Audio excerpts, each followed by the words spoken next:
என்னம்மா? ஆமாம், மழை வருது. இல்லை வந்து நின்றுச்சு. சூடாக ஏதாவது வேணுமா? என்ன பண்ணலாம்?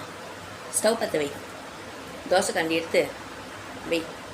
சூடாக காய வச்சு 2 பேருக்கு 2 இழி எடுக்கிறேன். நல்லா சூடாக இதமாக இருக்கும். காமெடி இல்லை, நிஜமாக தான். சரி விடு, என்ன வேணும்? பஜ்ஜியா? என்னால் பஜ்ஜி செய்ய முடியாது. வண்டி வெளியே நிற்குது. காசு வேணால் கொடுக்குறேன்.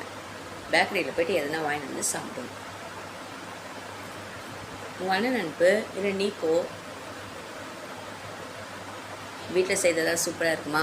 அது ரைட்டு, நான் வீட்டில் செய்து தரேன். யார் சாமான் தேய்க்க போகிறீங்க? சாமான் தேய்க்கிறவங்களுக்கு எக்ஸ்ட்ரா 2 பஜ்ஜி. அப்படின்னா நான் பஜ்ஜி செய்து தரேன், இல்லாட்டி கிடையாது. முடிவு பண்ணி சீக்கிரமாக சொல்லுங்கள். நான் நியூஸ் கேட்டு வரேன். ஓகே? என்ன பஜ்ஜி வேணும்? மிளகா பஜ்ஜா, வாழை பஜ்ஜா? சீக்கிரம் சொல்லுங்கள் பார்க்கலாம்.